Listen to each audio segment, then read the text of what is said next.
네, 오늘 하나님 말씀은 열왕기상 18장 24절 한 절입니다. 열왕기상 18장 24절 말씀.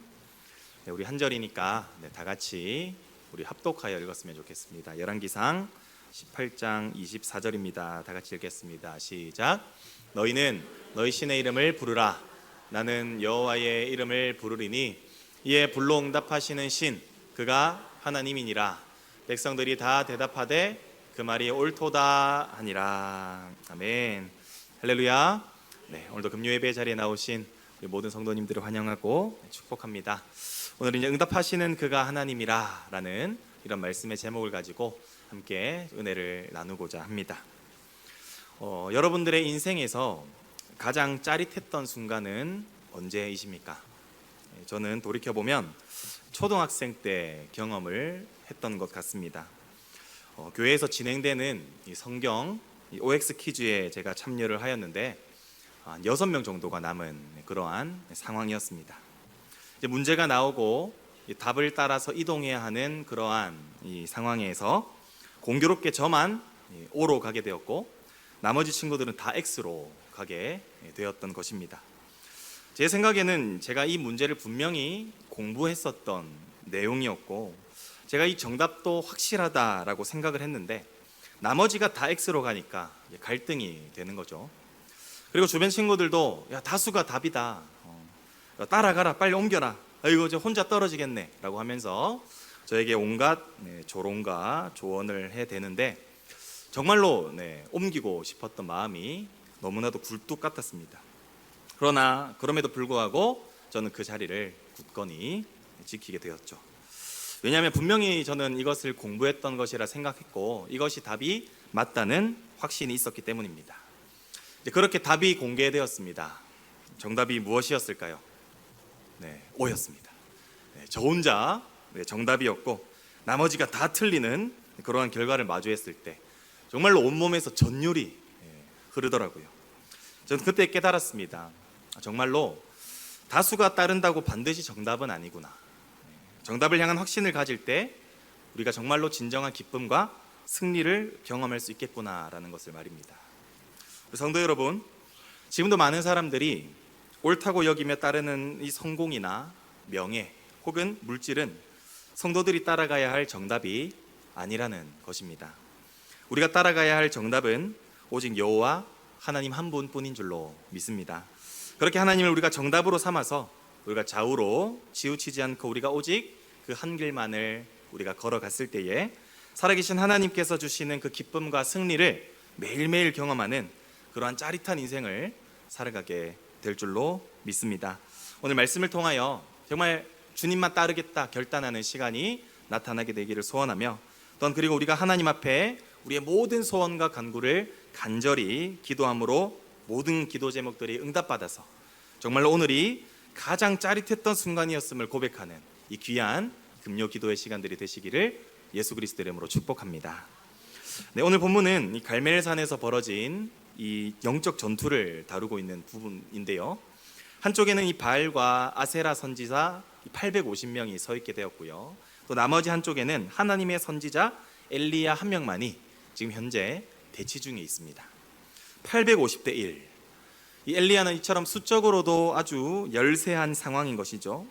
그런데 이 불리한 상황을 엘리야가 지금 의도적으로 만들었다라는 사실입니다.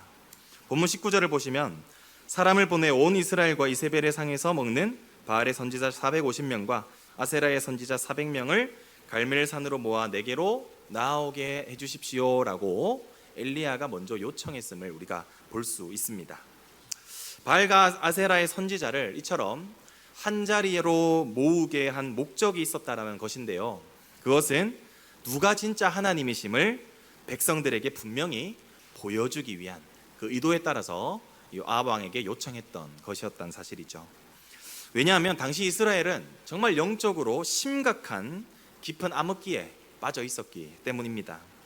당시 이 북이스라엘을 다스리고 있었던 아합 왕은 이 정략 결혼을 통하여서 이세벨이라는 여인과 결혼을 하게 되죠. 그런데 이세벨은 그 당시 바알을 섬기던 여인이었고 또한 이 이세벨로 인하여서 지금 이스라엘 땅에 바알과 그 바알을 위한 신전과 제단이 쌓아지게 되었던 것입니다. 이것도 모자라서 지금 아세라의 상까지도 만들어서 이 하나님의 이 거룩한 땅을 지금 이방신으로 가득 채우는 이 더러운 행위들을 지금 만들어 버리고 있었다는 것이죠. 심지어 더 심각한 사실은 하나님을 따르던 이 선지자들을 무참히 죽이고 대신 바알과 아세라 선지자를 바알과 아세라를 섬기는 이 선지자들을 무려 그 땅에 850명이나 세우게 되었다는 것입니다. 이러한 모습은 하나님께서 보시기에 너무나도 악한 모습이었고 결국 하나님께서는 이 땅을 심판하심으로써 무려 3년 동안이나 비를 내리게 하시지 아니하셨다는 것입니다.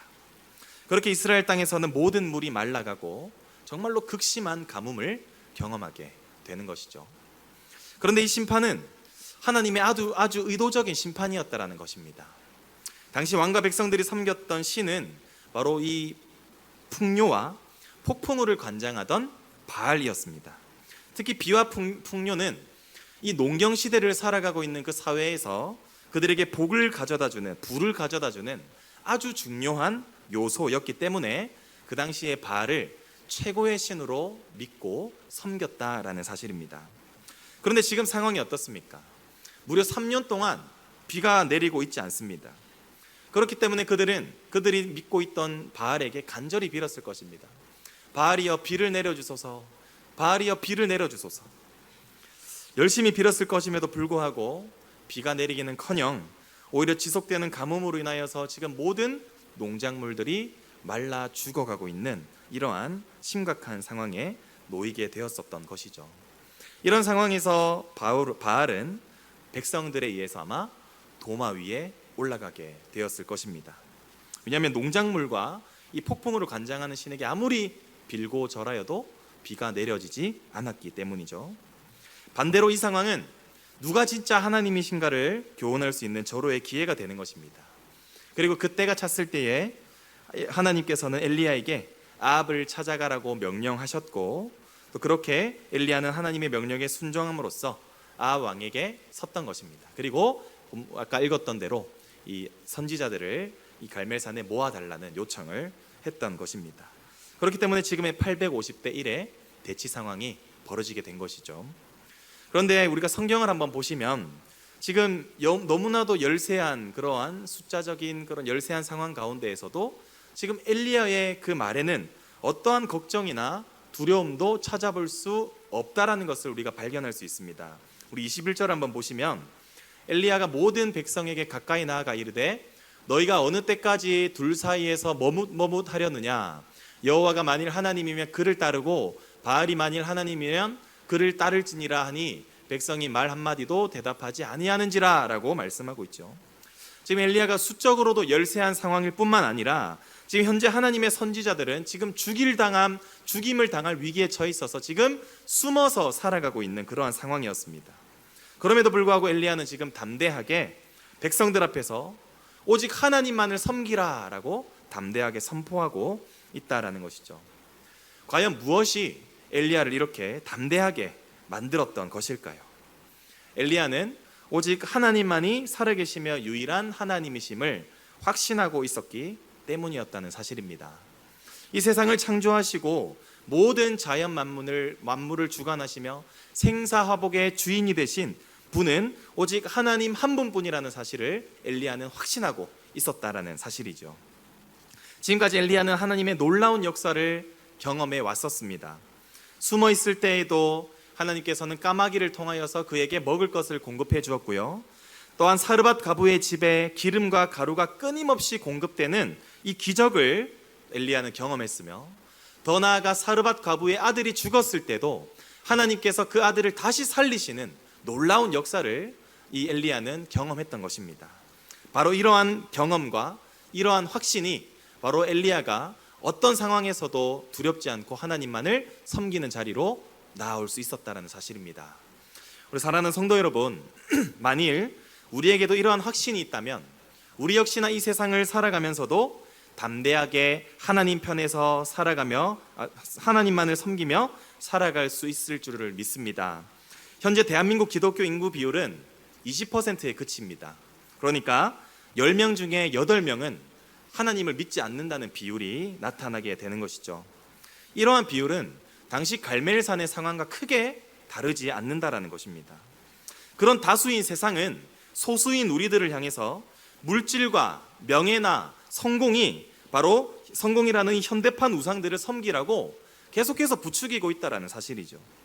그것이 우리에게 풍요와 복을 가져다 주는 것이라는 이유 때문에 말입니다. 그러나 우리도 하나님만을 섬기겠습니다, 하나님만을 따르겠습니다 라고 결단하면서도 때로는 풍요와 복을 우상들에게서 기대했던 적이 있지 않습니까? 그러나 그런 세상 속을 살아가는 우리들에게 엘리야는 다시 한번 우리에게 분명히 말씀하고 있다는 것입니다. 우리 21절에 하이라이트 부분만 한번 읽었으면 좋겠습니다. 시작. 너희가 어느 때까지 둘 사이에서 머뭇머뭇하려느냐? 여호와가 만일 하나님이면 그를 따르라 라고 말입니다. 우리 성도 여러분, 우리도 이미 하나님의 가장 큰 능력을 이미 경험했던 자들입니다. 그것은 바로 예수 그리스도를 통한 구원을 얻었다라는 사실이죠. 이 세상의 어떤 것도 우리를 결코 구원해 줄 수 없었지만 오직 하나님만이 우리를 구원해 주셨고 천국 소망을 허락해 주셨지 않습니까? 이러한 경험이 우리 역시나 하나님의 이 살아계심을 경험하며 또한 전능하심을 확신하면서 우리가 담대히 하나님만을 따르겠다 결단하는 계기가 되시는 우리 모든 성도님들이 되시기를 축복합니다. 그리고 이제 엘리야는 백성들 앞에서 누가 진짜 하나님이신가를 증명하는 놀라운 세기의 대결을 시작하게 됩니다. 각자의 신에게 제물을 바치고 불로써 응답하시는 이가 유일한 하나님이심을 인정할 것을 제안하죠. 엘리야는 상대에게 먼저 제물을 선택할 기회와 또한 이에 필요한 충분한 시간을 제공하게 됩니다. 혹여나 시간 때문에 혹은 제물 때문에 우리의 신이 응답하지 않았다라는 그 변명을 아예 사전에 차단해 버리기 위해서였다는 사실이죠. 그리고 그때부터 바알을 섬기는 선지자들은 이 두 마리의 소 중에 송아지 중에 하나를 선택하여서 각을 뜨고 이제 아침부터 낮까지 바알의 이름을 부르기 시작합니다. 바알이여 우리에게 응답하여 주옵소서, 바알이여 우리에게 응답하여 주옵소서. 그러나 그들이 아무리 간절히 부르짖고 부르질러도 어떠한 일도 일어나지 않았습니다. 심지어 칼과 창으로서 그들의 몸을 상하게 하면서까지 바알에게 간절히 간구해 보았어도 바알은 응답하지 않고 결국 아무 일도 일어나지 않은 채 끝나게 버리게 되었죠. 여기서 성경은 우상이 얼마나 무능한 것인가를 너무나도 적나라하게 이와 같이 드러내고 있다는 것입니다. 우상은 많은 사람들을 열광하게 만들고 많은 사람들을 빠져들게 만들고 많은 사람들로부터 기대하게 만들지만 정작 필요한 순간에는 어떠한 도움이나 또한 어떠한 능력도 줄 수 없다는 것을 성경은 우리에게 말해주고 있다는 것입니다. 왜냐하면 우상의 그 존재 자체가 바로 인간이 하나님을 떠나서 다른 곳에서 만족을 찾으려는 그 인간의 어리석음과 탐욕이 만들어낸 거짓이기 때문이죠. 바로 우상은 거짓이라는 사실입니다. 그러나 우리 하나님은 다릅니다. 이제 엘리야의 차례인데요. 엘리야는 먼저 앞서서 이 대결을 시작하기 전에 제단을 쌓는다고 말씀하고 있습니다. 여기서 제단을 쌓는다는 뜻은 하나님만을 섬기며 예배한다라는 뜻인데요. 이것은 현재 우상 숭배로 인하여서 무너졌던 이스라엘 사이에서의 그 예배를 다시 회복하며 예배의 참된 이 대상이 누구인가를 교훈하기 위한 행동이라는 것이죠. 곧 섬김과 예배 받으시기에 합당하신 유일하신 분이 바로 하나님 한 분뿐이라는 사실을 백성에게 나타내 보였던 것이었죠. 그리고 엘리야는 이 물통 4개에 물을 채워서 번제물과 그러한 제물 위에 나무 위에 3번이나 쏟아 부었다라고 기록하고 있습니다. 그런데 우리가 상식적으로 나무에 불이 잘 붙게 하기 위해서는 이 나무가 말라 있어야만 합니다. 그래야 불이 잘 타오를 수 있다는 것이죠. 그러나 엘리야는 지금 이 타올라야 하는 이 제단을, 이 제물을 불이 붙기 어려운 상황을 고의로 만들었다라는 것입니다. 왜 그랬을까요? 왜 엘리야는 일부러 그 제단 위에 물을 부었던 것일까요? 그것은 바로 하나님의 능력을 백성들 사이에서 명확하게 드러나 보이게 하기 위해서라는 사실입니다. 인간의 방법으로는 도저히 불가능한 상황을 하나님께서 행하심으로 하나님의 능력이 얼마나 크고 위대한 것인가를 만 백성들 앞에서 증명하려 했던 것이었죠. 그리고 엘리야는 하나님께 이제서야 기도합니다. 우리 37절에 보시면 여호와여 내게 응답하소서, 내게 응답하소서. 이 백성에게 주 여호와는 하나님이신 것과 주는 그들의 마음을 되돌이키심을 알게 하옵소서 하매라고 기도합니다. 하나님의 하나님 되심을 나타내 보여 주옵소서라는 그러한 엘리야의 기도에 하나님께서 어떻게 역사하셨을까요? 어떻게 응답하셨을까요? 현대에 있는 성경을 보시면 이것이 훨씬 더 생동감 있게 잘 기록이 되어 있는데요. 한번 같이 읽었으면 좋겠습니다. 시작.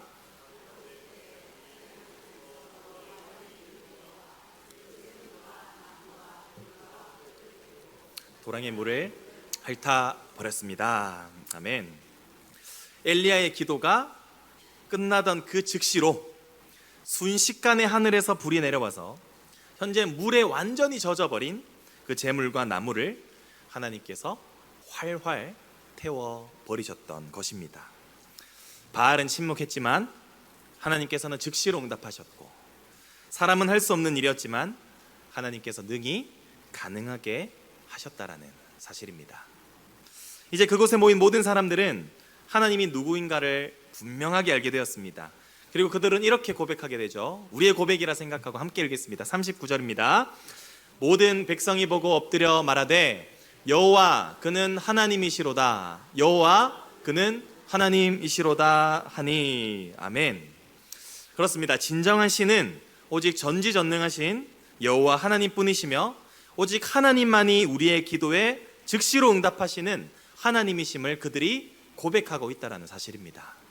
우리 사랑하는 성도 여러분, 오직 하나님만이 유일한 하나님이시며 우리의 기도에 응답하시는 하나님이심을 확신하며 살아가시기를 축복합니다. 말씀드린 대로 다수가 따른다고 하여서 그것이 진리가 결코 아니라는 것입니다. 어떤 시대에도 어떤 순간에도 변치 않는 것이 바로 진리라는 것이고, 진리는 오직 영원 전부터 계셨던 하나님의 말씀뿐이라는 사실이죠. 요한복음 17장 17절은 이렇게 말씀하고 있습니다. 하나님의 말씀은 진리이니이다. 비록 우리가 이 세상 앞에서 소수의 영역에 서 있다고 할지라도 진리 대신 하나님의 그 말씀을 붙들고 우리가 살아간다면 하나님께서는 그 다수를 꺾어버리시고 불가능한 일들을 가능케 하시는 그 짜릿한 일들을 우리의 인생 가운데 경험하게 하신다라는 사실입니다. 이 말씀을 정리하면서 여러분들은 어떤 주인을 섬기시며 살아가시겠습니까? 사람이 만들어낸 무능하며 침묵하는 우상들을 섬기시겠습니까? 아니면 살아계시고 우리의 기도에 즉각적으로 응답하시는 여호와 하나님을 섬기며 살아가시겠습니까? 우리 권면하기로는 정말로 하나님만 섬기겠다 결단하시는 우리 모든 성도님들이 되시기를 축복합니다. 만일 우리에게도 타올라야 할 재단이 있다면 그 문제를 해결하게 하기 위해서 남들이 다 하는 방법대로 노력하는 것이 아니라 즉각적으로 그 불을 주실 하나님께 나아가 기도하시는 우리 모든 성도님들이 되시기를 축복합니다. 우리의 믿음으로 나아갈 때 그분은 우리의 모든 문제를 즉각적으로 해결해 주실 줄로 믿습니다. 이 사실을 우리가 확신하면서 우리는 하나님 한 분만으로 충분합니다 라는 이런 담대한 고백으로 이 세상을 살아가시는 우리 모든 성도님들이 되시기를 예수 그리스도의 이름으로 축복합니다.